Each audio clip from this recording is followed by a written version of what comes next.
How you doing, YouTube? Matt Massa Beer Reviews back with some fucking Witbier.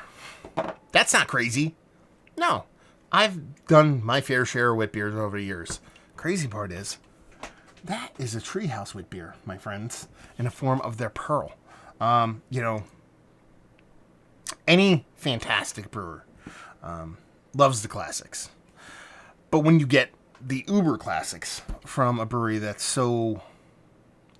And I don't want to use the word hyped. I don't want to use the word overblown. I don't want to use the word whatever, coveted, whatever. But a brewery that is so known for specific styles, whether it be their double shots or their hazies and those kind of things. And when they start working their way back into uber traditional styles, a couple things happen.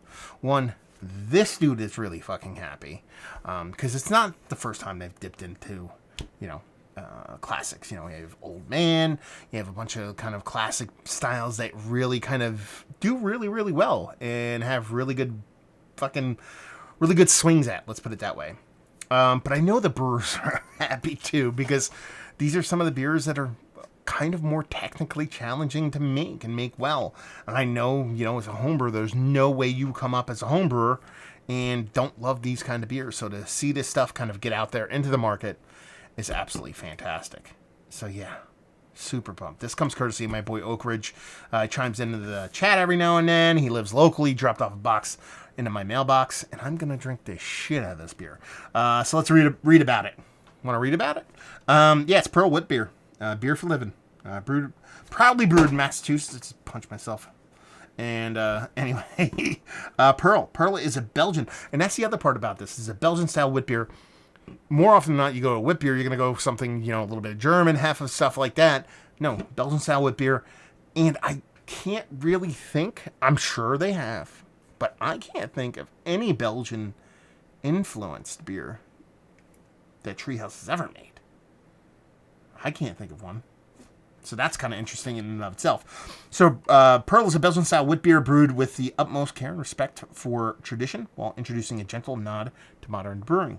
Brewed with unmalted wheat, Belgian Pilsner malt, bitter orange peel, freshly ground Indian coriander, Saaz hops, and the tiniest kiss of citrusy citra hops. Pearl pours an appropriately hazy yellow color in the glass.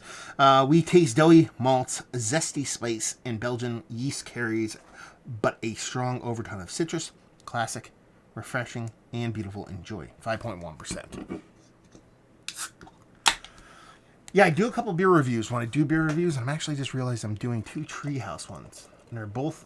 The other one is a Czech dark lager. I believe I got that from Oak Ridge too. Yeah, so it is low ABV Crusher Night.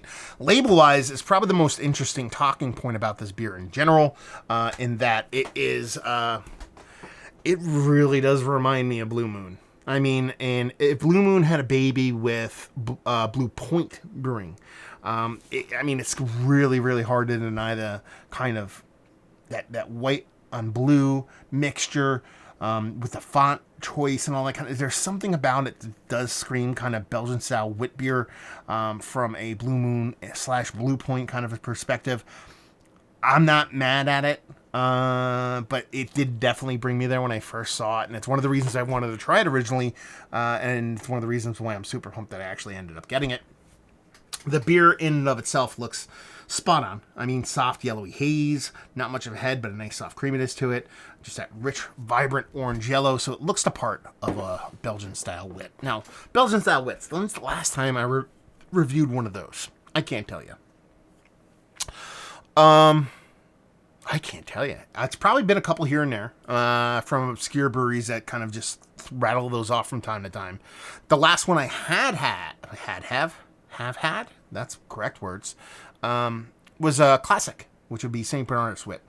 I have that every now and then. It's one of my favorite beers of all time. It's one of my favorite gateway beers. Belgian wits tend to be like a beer if I have a friend who is wants to get in a good beer. It's few and far between nowadays because everybody's into good beer. But one of my good friends from high school, eventually he kind of like, he would give me shit all the time about being into good beer, kind of laugh at me getting, specific beers and glasses and all that kind of thing to drink a beer out of. And, you would poke fun at me, and I don't care. It's kind of fun. We're good friends. That's the whole point of being friends, is to give each other shit And, lo and behold, the one day came where he goes, well, if I wanted to have a good beer, what do you think I would like? And then this is the beer I had him try. And I've done that with multiple people in the past, and it tends to be a great gateway beer. So anyway, it's getting in the nose. I mean, that's classic. I mean, you get that wheat vibe, that kind of fresh, flaky, kind of fluffy, creamy kind of wheat on top of that nice citrus characteristic that is definitely citrus forward, but it's not flesh, it's not pith, it's not zest. It's just this kind of nice, vibrant orange. If anything, is a zestiness. But it's not striking, it's not harsh, it's not, it doesn't have those pointed edges to it, it's rounded already. And that coriander, the way that coriander kind of comes off, it's not overbearing. It's if anything, it's at little, at the least, a second player, at most, a supporting actor kind of thing. It's not a secondary player. It's not a lead actor. It's floating somewhere in that kind of middle ground, and that's where it should be. It should be propping up that yeast. It should be propping up those little bit of citrus tones, and that's exactly what it's doing here. And it just smells absolutely fantastic. It actually brings me back to when I got into beer. And it's such a weird experience because a lot of times beer will make me, just like music, just like art, it'll bring you back to memories. Think of a song comes on the radio, oh, it's your first kiss, first love, first dance, those kind of things. Same thing with, movies, everything, art, all that kind of stuff. And beer can do that for me. But a lot of times it's a lot of like juvenile things. You have a pastry stout that comes off as like a specific cereal as a child, or you have some kind of beer that reminds you of a moment or something like that. This reminds me of getting into beer. So it's more of a kind of weird inception kind of moment. So this beer reminds me of beer. When I got into good beer, because this is the stuff that when I originally got into good beer, I would drink. So, in a good way. I'm not trying to kind of make it as like a simple thing. It just smells fantastic. It smells like a really well done Belgian-based kind of wit beer. Let's dive in. Cheers.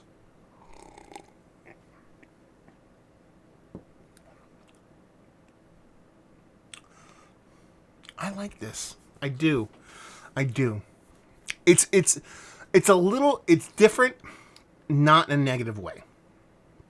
So, through the whole kind of nose, the look in the nose, I just lost track of the fact that there's citra involved in this beer. So, I got that coriander, and that comes through very readily apparent in the taste. A little bit bigger than what I thought it would be based off the nose. Still not overbearing, though, which is nice. The malt base is there. That wheat comes through, nice, creamy, and fluffy. Nothing over the top. The citrus zest comes through. Nice. Again, not overly zesty, just bright and shiny the way you want it to be.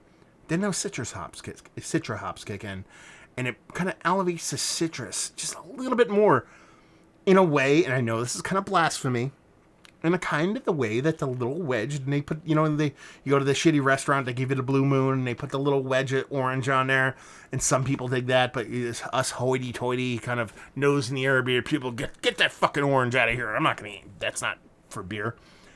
But I don't mind it, because I don't give a fuck. If it tastes good, it tastes good. I don't want to be that asshole that says don't do that.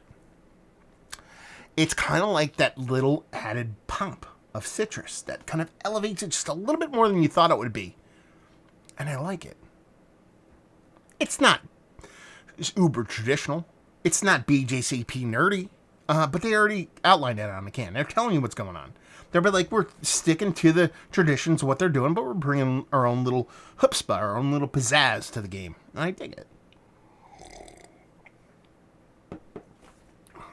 So, citrus ends up being the start of the show here. Just below that, you run into your wheat and coriander, kind of coming neck and neck there. Still not overpowering with the coriander, but it's there. The way the malt comes off, it tastes nice. The way that coriander comes off, again, citrus, fantastic. The way the hops kind of prop that citrus up from the natural esteriness, fantastic. The only thing I would knock this beer on is mouthfeel. When I want a hef, when I want a wheat beer, when I want a truly wheat-based beer, I do want something a little bit more elevated in mouthfeel-wise than what this beer is giving me. It's a minute knock. I mean, it's not thin. It's just thinner than where I'd want it to be. But that's me trying to kind of pick nits on a beer rather than a glaring weakness on the beer. A little bit thinner than what it should be, but in the grand scheme of things, a really fun, well-made, Americanized version of a Belgian classic from a brewery that kind of doesn't suck at making beer. So yeah, let's talk about it. Is this one of the better Belgian influenced wit beers that I've had as of late? It would default to number one because, I can't even remember the last time I reviewed one. I know I have, but I can't remember. I want to open that door. Can we open that door? Is this one of the better American-made, Belgian-based beers that I've had as of late? Now we're talking about quads. We're talking about doubles. We're talking about saison. We're talking about a lot of different beers. Yeah, it is. I mean, it might not be Mount Rushmore status, but it's in there. And for a style that really does take a really hefty backseat to a lot of Belgian-based styles, I think that's something. Let's see. Value and availability, no idea. Maybe oak, Mr. Ridge, if you will. Mr. Ridge, if you're nasty, I should say that. Can chime in and let us know what's what, or any of you Treehouse fellas, and leave you with if you like what we like this beer. If you like Belgian-based wheat beers, but you get down with American-based kind of hops. Again, that Citra hop isn't like, you're not getting hazy levels of hop, dry hopping presence craziness here. You're just getting something that takes your core, takes your kind of Belgian wit, just elevates that citrus component in a really fun way. I think is pretty delicate, technical, and fucking delicious. What's wrong with delicious? So there you go. Another review in the books. Hopefully you guys enjoyed it. Down there if you want to talk about it. Massive Beers. If you want to check me out doing the social media stuff. Beer Massive. Want to check me out doing the whole podcasting thing. Hopefully you guys enjoyed our review. Hopefully you're enjoying a little Belgian wit jam right now. And hopefully see you next time. Cheers.